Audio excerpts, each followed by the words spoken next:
Hello, class. I hope you had a wonderful weekend, and I hope that you showed your mom how much you loved her, and it was a special weekend for her and for you. Well, it's the beginning of a new school week, so what day is it today? It's Monday, of course. Monday. That starts with M. What was yesterday? Sunday. And what will tomorrow be? Today is Monday, so tomorrow will be Tuesday. What's our month? You got it. Still May. And our year? 2021. So on Saturday it was the 8th day of May. On Sunday it was the 9th day of May. Do you know what day it will be today? What number is it? That's right. It's the 10th day of May today. So let's put that together. Monday, May the 10th, 2021. There we go. And it is, I see some sun out there today. Should we be optimistic and say that it's sunny today? And it's still spring. If today is Monday, we said yesterday was Sunday, and tomorrow will be Tuesday. Will you pray with me as we thank Jesus for this day? Dear Jesus, thank you for a wonderful weekend. Thank you for our moms. And thank you that we have a school to come to where we can learn about the world that you have made. Help us to have open ears and minds today as we learn. Help us to be courageous in learning new things and in trusting you to help us with things that are making us feel afraid. And help us to enjoy this day that you've given us. Amen. Will you stand as we sing O Canada together? Arms by your side, standing up straight. Here we go.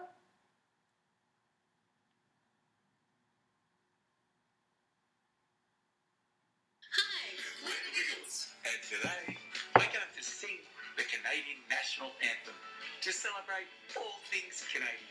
Are you ready? Here we go. Oh, Canada, our home and native land, true patriot love in all of us command. With glowing hearts we see thee rise, the true north strong and free. From far and wide, oh Canada, we stand on guard for thee. God keep our land glorious and free. Oh Canada, we stand on guard for thee. Oh Canada, we stand on guard for thee.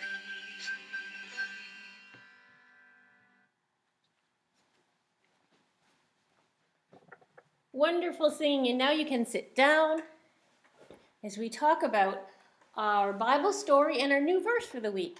We're still talking about courage, and our Bible story today is called Courage in Confronting Wrong. It's an interesting story about a king who got proud and thought that he was the best and that he didn't need to depend on God.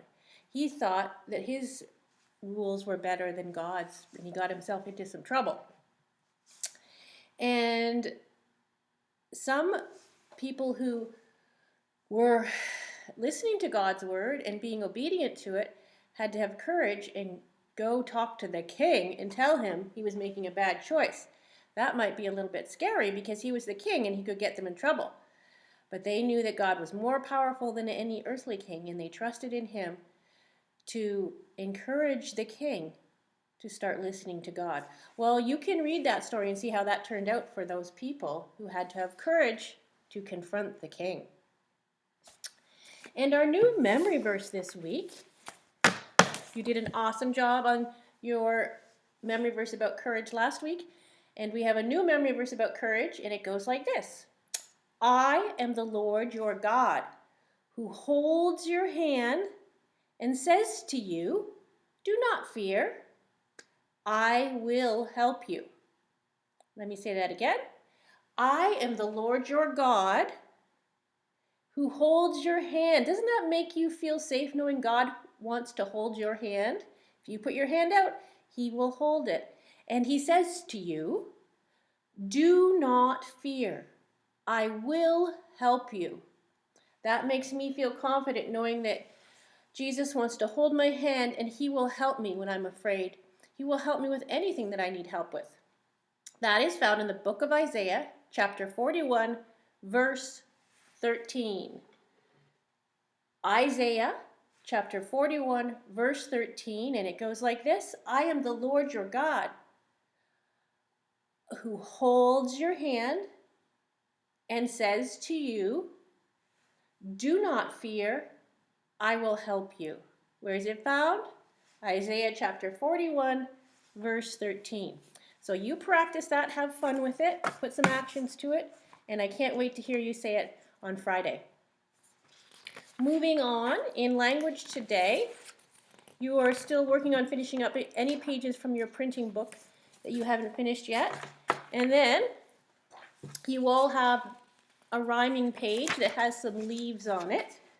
There's different word families, words that are from different word families in these leaves. And we know if they're from the same word family, they have the same ending and a different beginning, and they will rhyme. So your job is to draw lines to connect the leaves that rhyme. Let's do one together. This word says wall. And the word below it says ball. What word family are wall and ball from?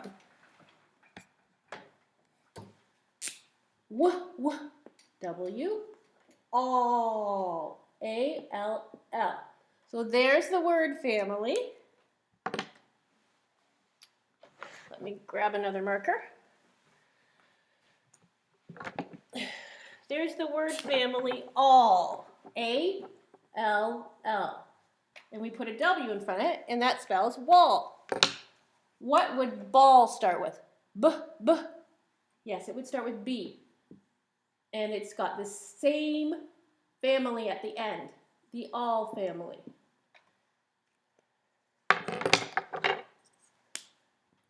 Different beginning letters, the same endings.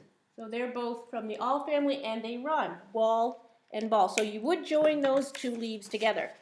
I want you to look for other rhyming words and connect the leaves that rhyme. I know that you'll do a top-notch job at that. And for math today, last week we were talking about number bonds to help us learn how to add. Well, this week our pages are on addition. Addition means adding two numbers together. JKs, you have a page that looks like this. It says add them up. It has different pictures and it has two sets in each box, and you have to count the number in each set, add them together, and see what they equal. Let's do that together. We're going to use teddy bears right now. I have 1, 2, and 3 teddy bears. Can you see them? 1, 2, 3. 3 red ones. And 2 blue ones. So our question would be, our number sentence. That's a math sentence.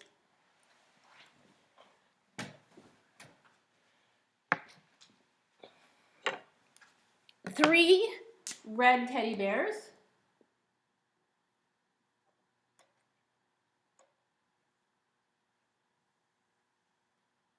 One, two,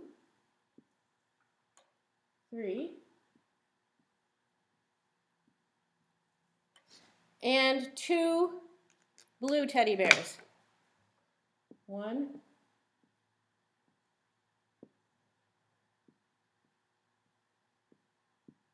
two. So 3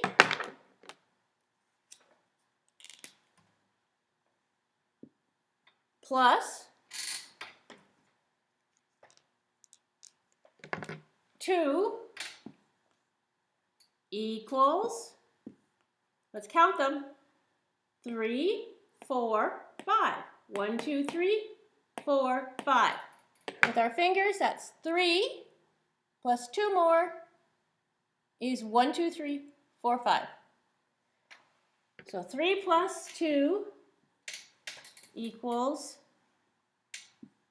5.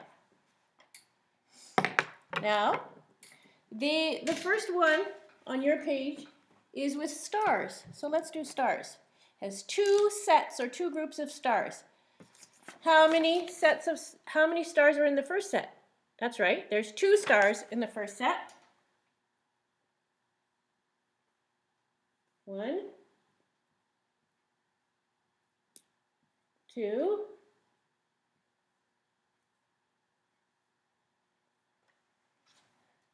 and how many stars are in the second set? 3. 1,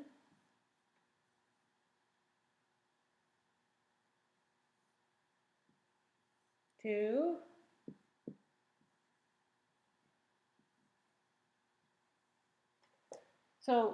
and 3.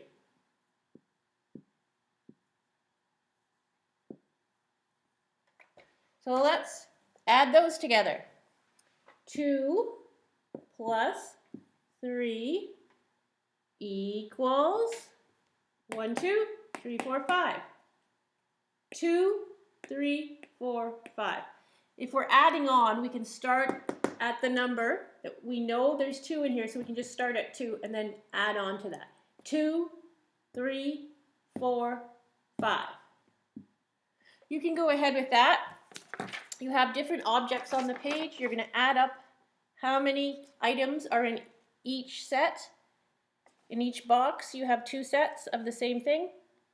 Add the sets together and see how many there are. How many stars, how many hearts, how many boxes, how many circles, how many triangles, and how many tulips. All right, and SKs, you're doing the same sort of thing, but you have a different page. Let's do another example with the teddy bears. So on the front of your page you have parrots. We're going to use teddy bears. There's 2 sets of parrots here. In the first set, how many are there? That's right, there's 2. 1, 2. And in the second set, how many are there? There's 1. So this is easy peasy. But we'll do it with teddy bears. 2 blue teddy bears and 1 red teddy bear. 2, I'm just going to do boxes this time. 2 blue boxes plus 1 red box. I'm starting you out easy on this. 2 plus 1 equals, let's do it with our fingers, 2 plus 1. 2 plus 1 more equals 3, of course. 2 plus 1 more. 2 blue plus 1 red equals 3 boxes. 1, 2, 3 boxes. One of them is red. But there's still 3 boxes there. So 2 plus 1 equals 3. And you've got various different animals on the front and on the back. And you can go ahead with that.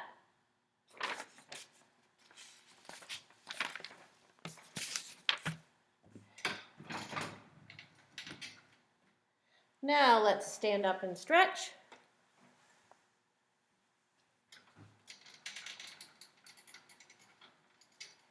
Head and shoulders, knees and toes, knees and toes, knees and toes. Head and shoulders, knees and toes. Eyes, ears, mouth, and nose. A little bit faster. Head and shoulders, knees and toes, knees and toes, knees and toes. Head and shoulders, knees and toes. Eyes, ears, mouth, and nose. A little bit faster. Head and shoulders, knees and toes, knees and toes, knees and toes. Head and shoulders, knees and toes. Eyes, ears, mouth, and nose. Whew! And let's practice our months of the year. January, February, March and April, May, June, July and August, September, October, November and December. These are the months of the year. And the days of the week? Sunday, Monday, Tuesday, Wednesday, Thursday, Friday, Saturday. Sunday, Monday, Tuesday, Wednesday, Thursday, Friday, Saturday. And deep breath in and let it out slowly. One more. In and out. Good. All right. I think we're ready to move on to another activity. And put up your hand if you've ever heard of a movie called, now I've forgotten the name of it. Maybe you'll remember, but it's about rain coming down like meatballs. Did you see that movie? Cloudy with a Chance of Meatballs. That's what it was called. And it's also a book. Now, if you haven't seen it or you don't have the book, that's okay. But I put some pages in your packet for you to make your own cloudy or rainy day book. So this is the title page, and you can color in the letters. It says My Rainy Day Book. And then I've given you some pages, and on the bottom it says It rained, and I want you to draw a picture of what you want it to rain on that day. If it was cloudy with a chance of meatballs, you would draw meatballs, but it could be anything you want. There's another saying that says it rained cats and dogs. You could have it raining cats and dogs. You could have it raining ice cream cones. You could have it raining jelly beans. What else could you have it raining? Cheerios, whatever you want it to rain. You're using your imagination, of course. You draw a picture of it. Then you trace the words, it rained. And down below, you can get some help if you need to print whatever it is, the name of whatever it is that you drew in your picture that it is raining that day. It could just rain regular raindrops too if you wanted to draw a picture of that. So on each page you can draw something different that it rained on that day, and you can have fun with that and make your own rainy day book. Make it pretty, do your best drawing and your best coloring, and have fun with it. All right. I want you to have a little break, so I want you to stretch, take a little walk, and when we come back, we'll have story time.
right, we have an interesting story to share together today. It's got beautiful pictures. It's called The Storm Book.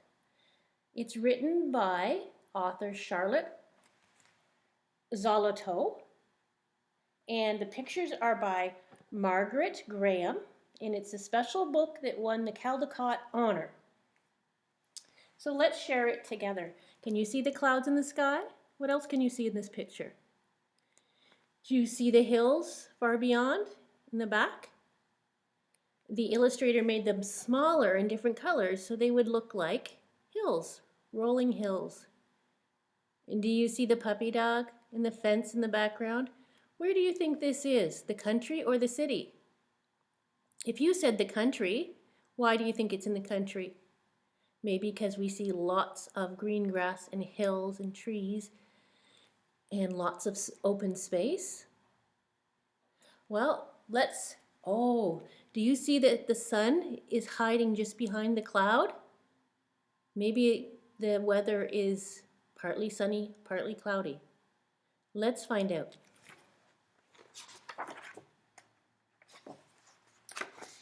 It is a day in the country and everything is hot. The little boy here doesn't have his shirt on, but he must be very warm. And everything is hot. The grass looks dry and parched.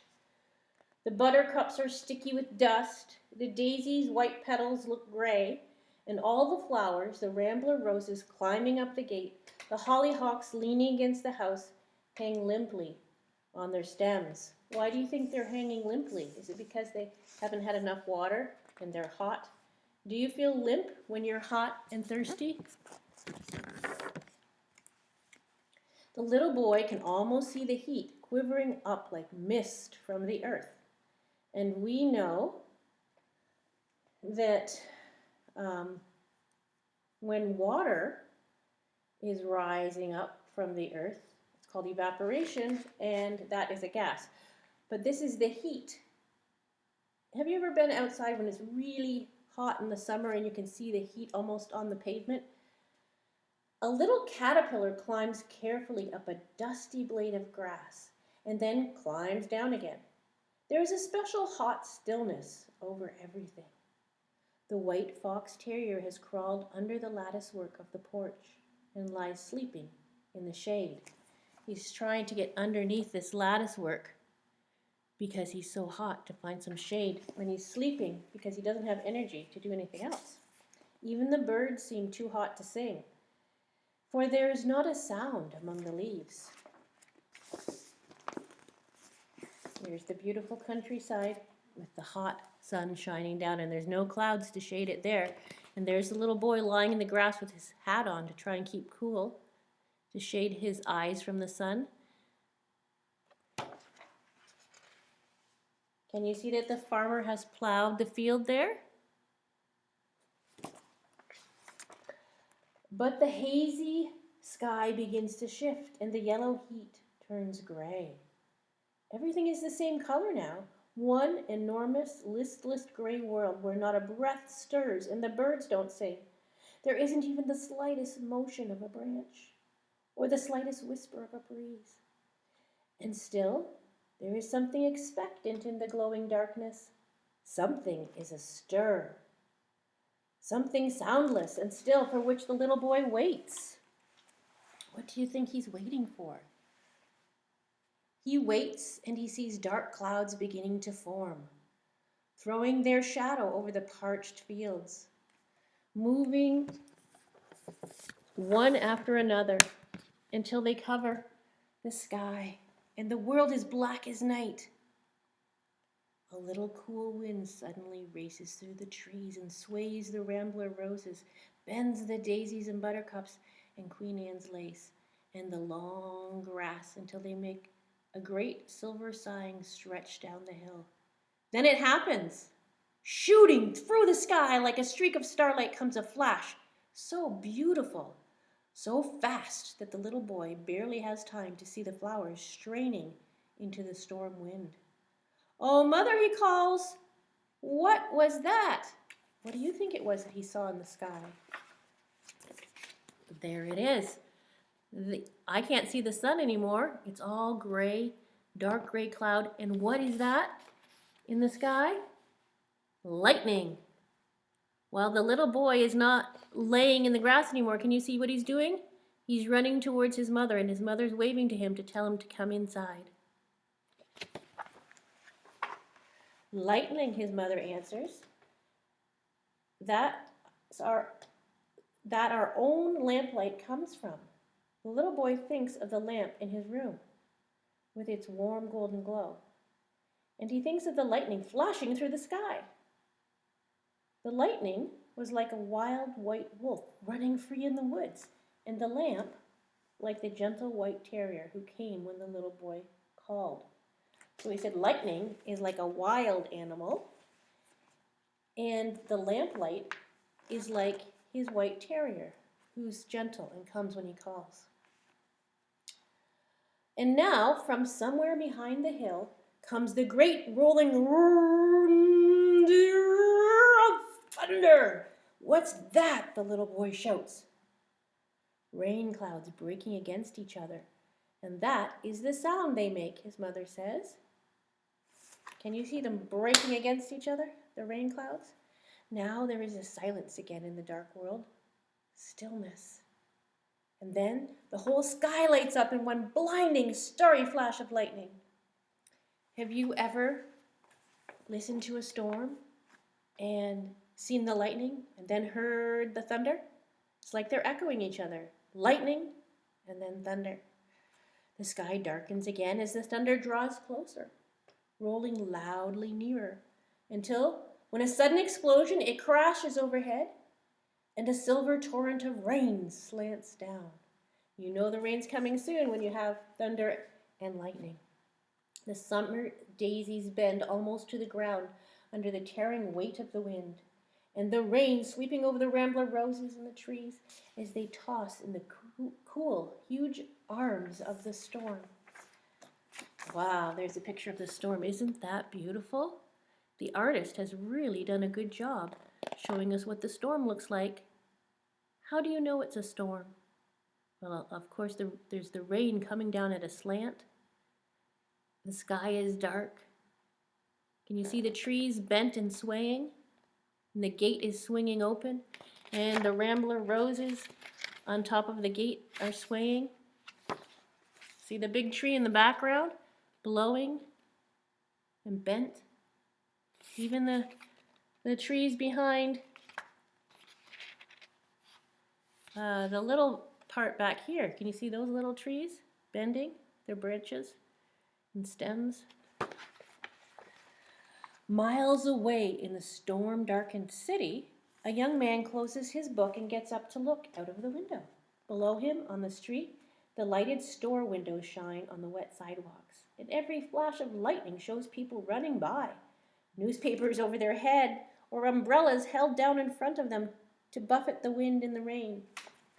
The tops of the tall buildings look cut off by the storm darkness, and the little city trees strain at their roots in the loop-fenced circles, and the wind whips the leaves from their branches. Can you see the little trees blowing around in a loop? The automobile tires make a swoosh, swooshing sound as they pass. And there's the picture of the city in the summer storm. It looks different than the country in the storm. How can you tell this is the city? The big tall buildings, you say? The statue in the middle of the marketplace? The highways instead of green fields? Lots of people? Cars? Yeah, the city looks different than the country, doesn't it?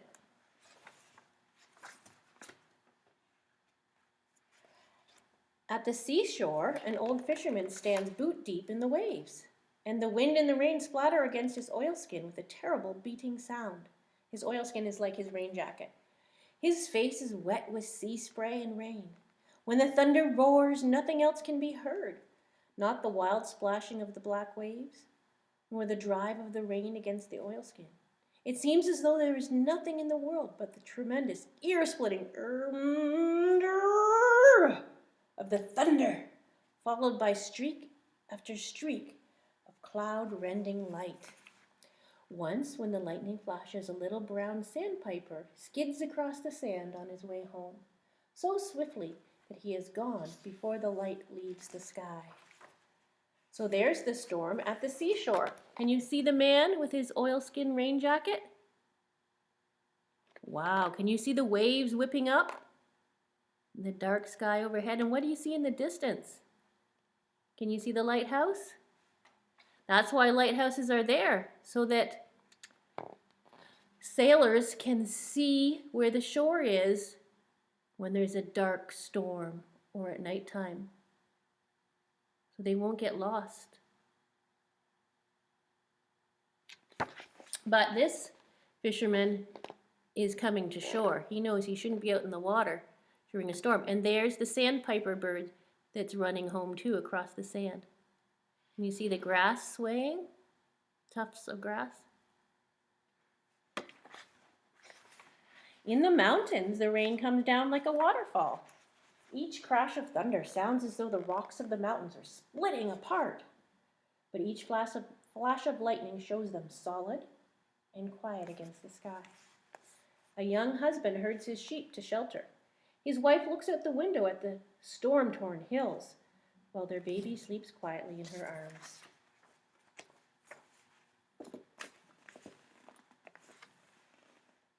And there she is, holding the baby. The storm isn't waking the baby up. He's sleeping very soundly. There's the doggie watching the storm out the window, and the cat doesn't seem to be bothered by it. It's sleeping as well. So they live on the hillside. Can you see all the trees? And can you see that it's a hill right here? The artist has drawn it so that you can see the hill shape and the valley and all the trees.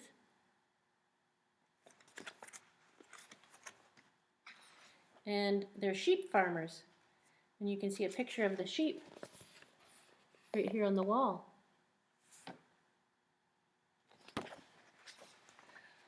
The rain drives against the windows of the little boy's house.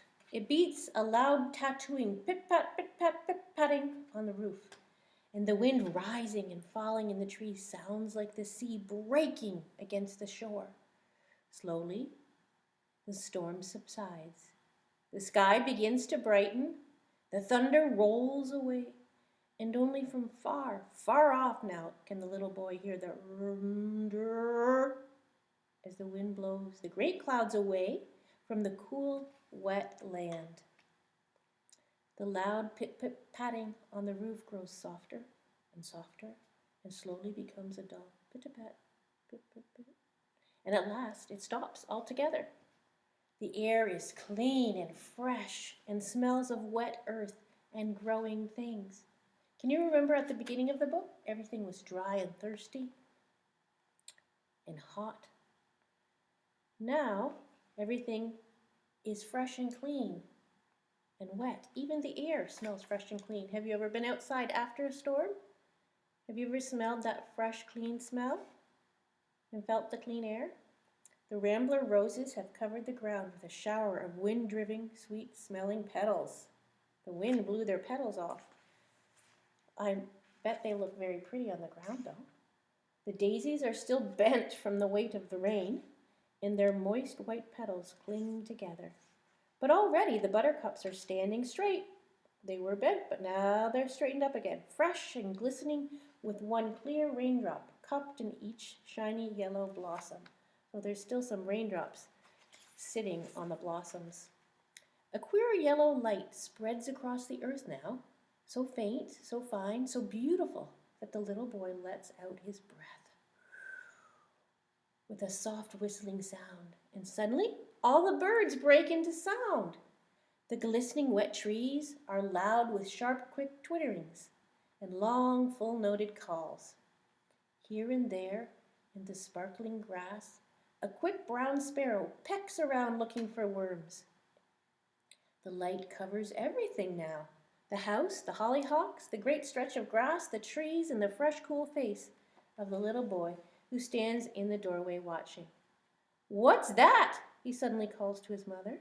She comes to the door and looks through the yellow light to a great curving misty arc of color that, coming from farther than they can see, bends across the sky, over the city, over the yellow storm-whipped sand, over the clean-smelling bird-singing mountains, over the hill toward the little boy's door.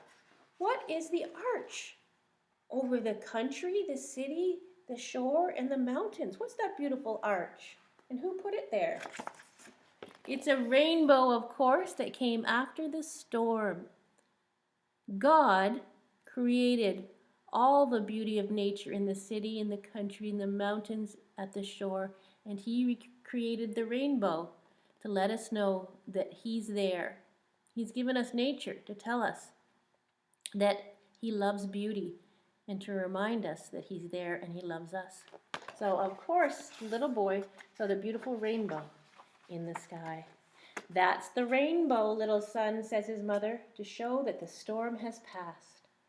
And she slipped her arm around him so gently he didn't even notice, as he watched the beautiful sunlit colors arching over the world.